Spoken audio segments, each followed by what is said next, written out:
बिस्मिल्लाहिर्रहमानिर्रहीम अस्सलाम वालेकुम and welcome back to my channel educational tips. कैसे हैं आप सब? उम्मीद करती हूँ आप सब बिल्कुल ठीक होंगे। स्टूडेंट्स, आज मैं आपके साथ शेयर करूँगी पोएम नंबर 1 मदर टू सन। इस एक्सरसाइज का सोल्यूशन शेयर करूँगी। लास्ट टाइम मैंने आपके साथ इसकी रीडिंग शेयर की थी, तो आज मैं आपके साथ इसकी एक्सरसाइज का सोल्यूशन शेयर करूँगी। तो सब बच्चे अपना पेज नंबर 3 ओपन कर लीजिए। पेज नंबर 3 ओपन करेंगे तो सबसे पहले हमारे पास टॉप पे एक्सरसाइज आएगी। उसका जो ए पार्ट है वो है जी अंडरस्टैंडिंग द पोइम, यानी कि इसके अंदर क्वेश्चन आंसर्स हैं और इसके इन क्वेश्चन आंसर से पता चलता है कि हमने कितना हम लोगों ने इस पोइम को अंडरस्टैंड कर लिया है। तो सबसे पहला क्वेश्चन देखते हैं। क्वेश्चन नंबर 1 है हमारे पास, यानी कि पार्ट नंबर ए है। Who is speaking in the poem and to whom are the word addressed, यानी कि कौन इस पोइम में बात कर रहा है और किससे बात कर रहा है, यानी कि उसके वर्ड्स वो किसको क्या बात कह रहा है, ये कह रही है। तो इसका आंसर ये है, mother is speaking in the poem and her wait a minute, मैं इसको एडजस्ट कर लूँ। ये लीजिए, a mother is speaking in the poem and her words are addressed to her son, यानी कि एक माँ इस पोइम में बात कर रही है और वो अपने बेटे को नसीहतें कर रही है। उसके बाद फिर आ जाते हैं बी पार्ट पे। What does the speaker compare her life with, speaker ने किससे, यानी कि जो पोइम जो कह रहा है, जो स्पीकर है, उसने अपनी लाइफ को किससे कंपेयर किया है। सो इसका आंसर है जी, the speaker compares her life to a flight of warm down dimly lit stairs. ठीक है, यानी कि उसने अपनी लाइफ को, स्पीकर ने अपनी लाइफ को, अपनी जिंदगी को एक टेढ़ी मेढ़े रास्ते, सीढ़ियों के रास्ते पर से तशबीह दिया है। उसके बाद फिर सी पार्ट पे आ जाते हैं। What does the speaker encounters on the stairs, the speaker, इसका आंसर है, the speaker encounters stacks splinters holes bare boards and patches of darkness on the stairs। इसी पार्ट का आंसर हो गया। अब डी पे आ जाते हैं। Even though there have been obstacle in the way, what has the speaker done to continue her journey। अब ये बात तो स्पीकर ने खुद ही बता दी थी कि मेरी जिंदगी में बहुत सी मुश्किलात थी, तो स्पीकर ने किस तरह से अपनी जर्नी को कंटिन्यू रखा। शी हैज़ केप्ट क्लाइंबिंग, वो उन मुश्किलात से सामना करती चली गई और उनको, उन ऑब्स्टिकल्स को फेस कर करके वो अपनी लाइफ को आगे बढ़ाती गई। ठीक है, ये डी पार्ट का आंसर होगा। उसके बाद फिर आ जाते हैं ई पार्ट पे। Which 3 piece of advice does the speaker give the boy, कौन सी 3 एडवाइसेस कोई सी आपने बतानी है जो कि स्पीकर ने अपने बेटे को की थी। तो don't turn back, don't sit down and don't fall are the 3 pieces of advice the speaker give to the listener in the poem। अब आ जाते हैं एफ पार्ट पर। Which sentence are repeated in the poem। तो the line life for me and been no crystal stair is repeated। The speaker also repeats the message that she has not given up with the similar lines, A is been a climbing on and A is still climbing। ठीक है, ये इसका answer हो जाएगा F part का। अब आ जाते हैं जी पार्ट पे। Which line is the shortest, why do you think the poet made this line so short. आपने बताना है इस पोएम में कौन सी लाइन जो है वो सबसे छोटी थी और क्या सोचते हैं कि पोएट ने वो लाइन इतनी छोटी क्यों रखी होगी। The one word line bare is the shortest line, it is the stark fact that her life has been hard, empty and without comfort, which the word on its own make clear। ठीक है, ये इसका answer हो जाएगा जी part का। उसके बाद फिर आ जाते हैं नेक्स्ट पर। तो आ जाते हैं तो बाकी पार्ट हैं। This question are more difficult, discuss them first. तो एच पार्ट है, what is the mother's experience of life, माँ का अपनी लाइफ का एक्सपीरियंस क्या था। The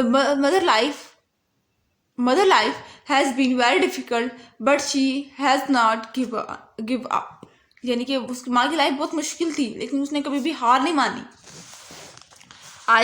why do you think she is still her son about her life in his way।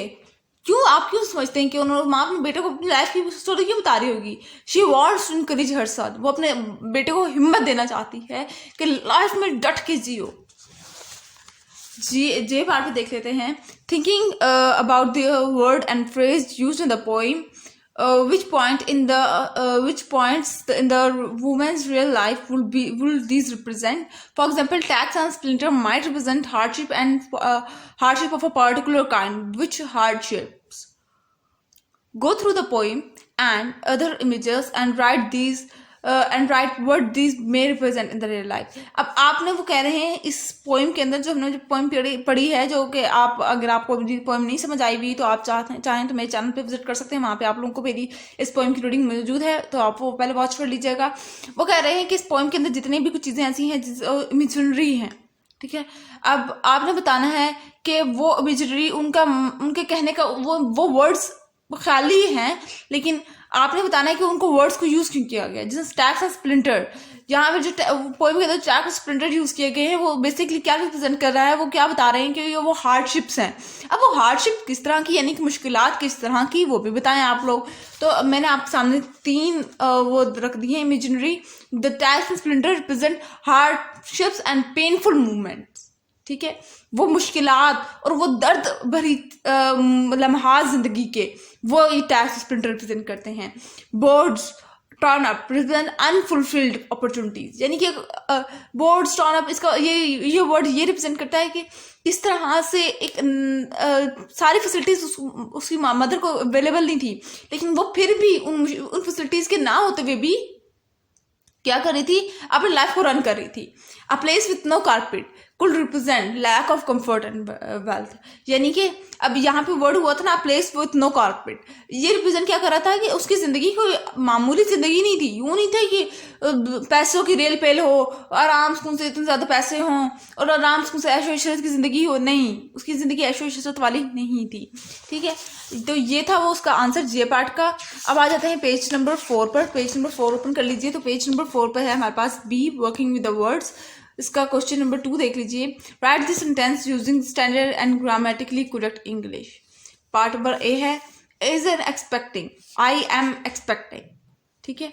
इस तरह से I have been waiting, I am going, they have been kinder sleepy today, she stayed at home because, you are not doing this at all if you find it's too difficult to do now, ठीक है। ये भी part का हो जाएगा। अब हमारे पास ये सी है, सी लर्निंग एंड अबाउट लैंग्वेज, और उसके अंदर यहाँ पर अब सबसे पहले यहाँ पर मुझसे एक कॉन्सेप्ट ले लीजिए।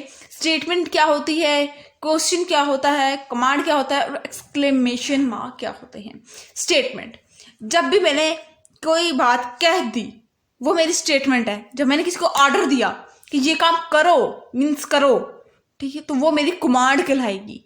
मैंने उसको कमांड की है, मैंने उसको ऑर्डर किया है, ठीक है। जब मैंने कोई फोर्सफुली कहा बात तो वो कमांड हो जाएगी। और जब मैंने कोई बात पूछी कि तुम कैसे हो, आप कैसे हो, ठीक है, तो वो क्या होगा, वो मेरा क्वेश्चन हो जाएगा। अब एक्सक्लेमेशन मार्क क्या होते हैं? एक्सक्लेमेशन मार्क ये होता है, ये, ठीक है ना। अब मजीद हम लोग इनको देखेंगे तो हमें साथ साथ पता चल जाएगा। पार्ट नंबर ए को देख लीजिए। The boards are turn up, मैंने कह दिया the boards are turn up, ठीक है, स्टेटमेंट दे दी मैंने।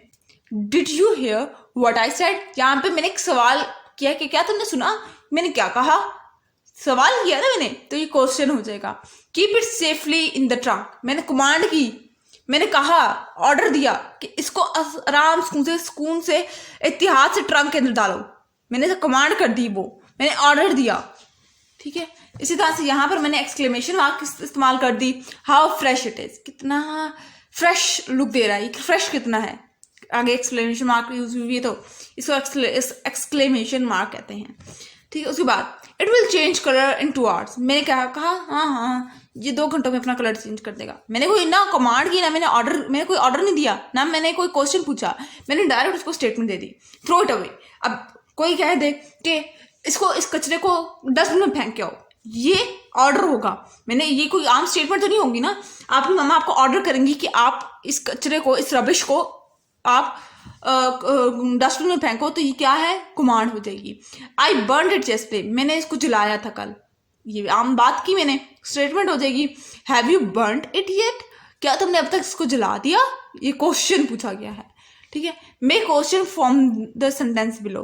अब आपने ये जो नीचे सेंटेंसेस गिवन हैं इनमें इनके क्या कह रहे हैं, वो सेंटेंसेस बनाने हैं, क्वेश्चन बनाने हैं। सेंटेंस फॉर्म में गिवन है और स्टेटमेंट फॉर्म में गिवन है और आपने इसको क्वेश्चन बनाना है।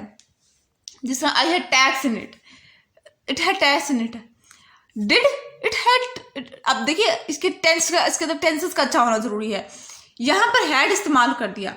अब मैं यहाँ पे जब डिड लगाऊंगी तो क्या आगे जाके मैं फॉर्म ऑफ वर्ब, यहाँ पे मैंने second form of verb do did, ठीक है ना, तो मैंने लगा दी यहाँ पर। अब आगे मैं नहीं लगा सकती। Did it have tacks in it, there were places with no carpet on the floor, where there places with no carpet on the floor, he sat down on the grass, did he sat down on the grass, she finds it hard, does she find it hard, I am still working hard, are you still working hard। ठीक है जी। तो यहाँ पे आप लोगों ने सब tenses का ख्याल रखते हुए आप लोगों ने इसको क्वेश्चन फॉर्म में कन्वर्ट कर देना है।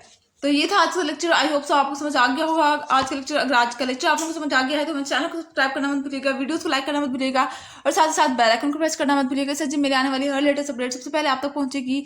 मिलती हूँ किसी और वीडियो में। दुआओं में याद रखिएगा, अपना ख्याल रखिएगा। अल्लाह हाफिज।